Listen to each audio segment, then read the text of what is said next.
morning. I wanted to say hello and discuss quickly more on the topic of love, which seems to be the topic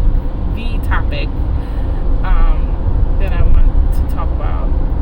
So I was in Bible study last night. We started a lesson on the fruits of the Spirit. And the first fruit we discussed was love. And so sometimes when I'm in Bible study, because my brain works a little bit differently than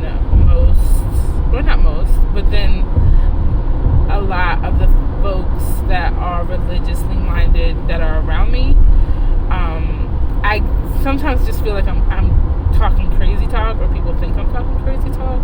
But I wanted to talk through a concept that I was trying to articulate yesterday. And so we were talking about love and what love is, and how you express love, and who you give love to, and things like that. And I was just talking about the idea of withholding love. The act of withholding love in itself is not a loving act and cannot yield love. For instance, if I use the example of my okra. So I started growing okra this year while I was away, and I have yielded some okra. I'm very excited. But that process means that I have to sow love and attention into that seed so that it becomes a plant, and so that it can yield a fruit.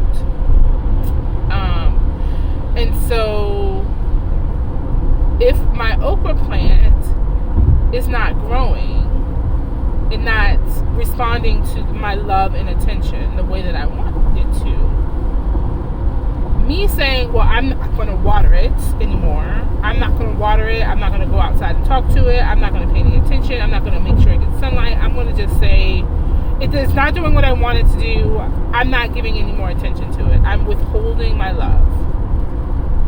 That act dams the okra to death. Dams it to death. And I don't know anybody. Number one, I don't know anybody who I love who I would want to dam to death. Number one.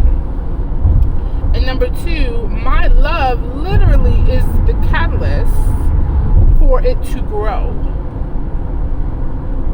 So, and if I want it to grow, I must give my love and attention to it. If not, there's no way that it's going to grow.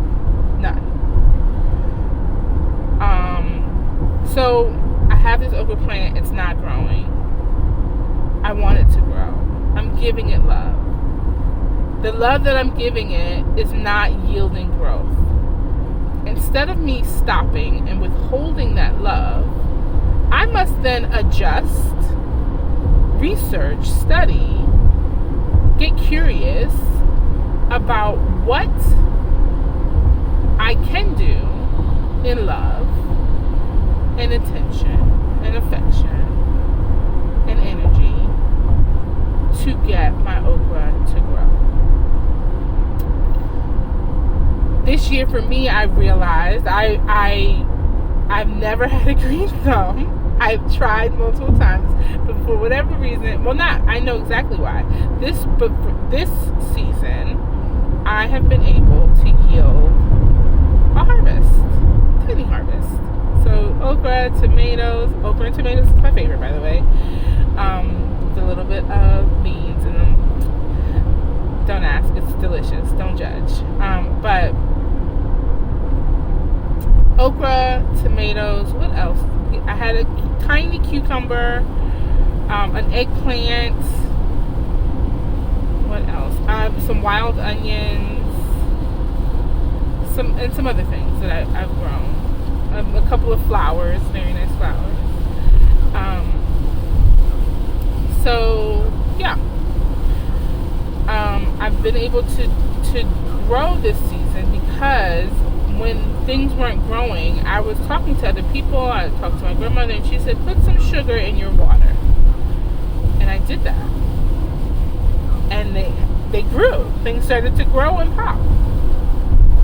I also realized, I went online and researched that eggshells, dried, clean eggshells turned into powder and put in the soil helps grow. So I did that too.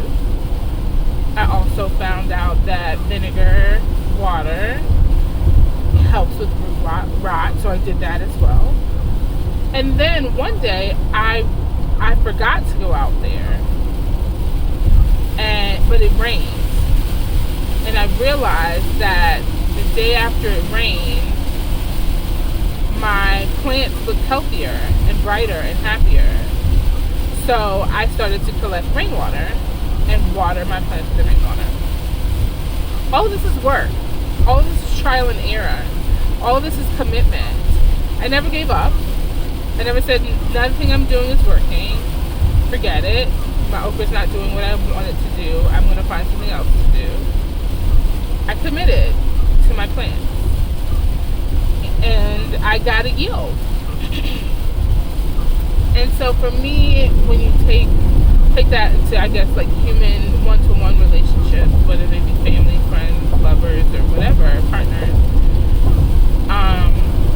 that does not mean that someone is like, leave me alone, I don't love you, that you continue to do things or bring things to them or whatever.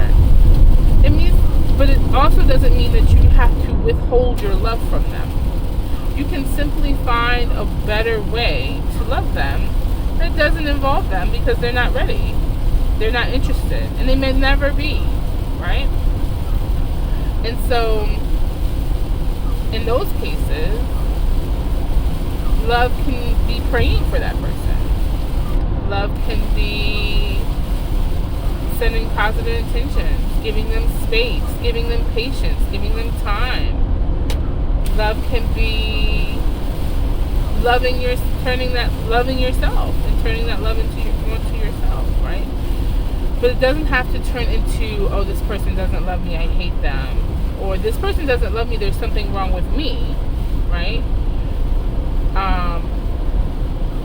It can just change to a different type of, I respect this person and their inability to reciprocate love to me, or to demonstrate that they have received my love. I'm gonna back off. I'm gonna leave them alone for a moment. I'm gonna, whatever.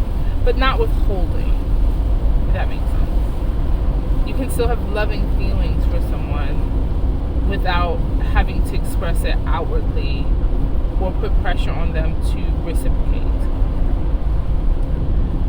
And I'm thinking about, this came to me this morning as I was getting ready to leave the house. I'm thinking about, because I know that sounds like stalkerish and crazy, right? But God loves us no matter what. All hours, days, times, 24/7, 365 days of the year into eternity. And I can speak for myself that there have been times where I have cut myself off, where I've said, God's not here, God doesn't love me, God doesn't care. And God still gently was there and loving me, even in those moments. And I can look back on those moments now and recognize the way that God was loving me, even in those moments when I was rejecting the idea, the possibility that God even loved me or cared about me or saw who I was or what I was going through. And so in that same fashion, if we're supposed to be God-like, if we're supposed to be reaching for that example, to embody that example of love, we can do the same thing.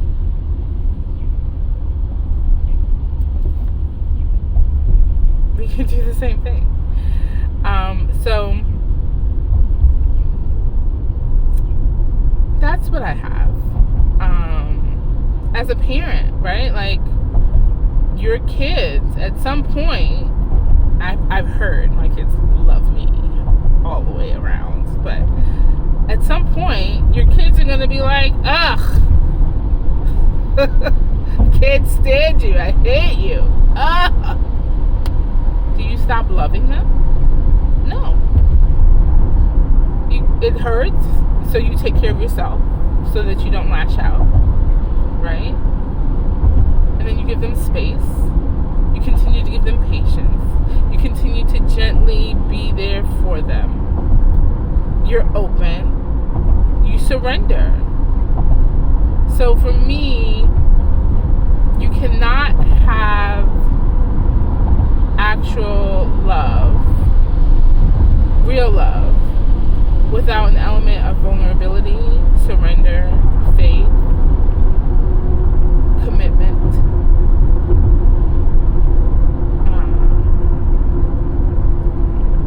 Yeah, so that's that. That's what I got.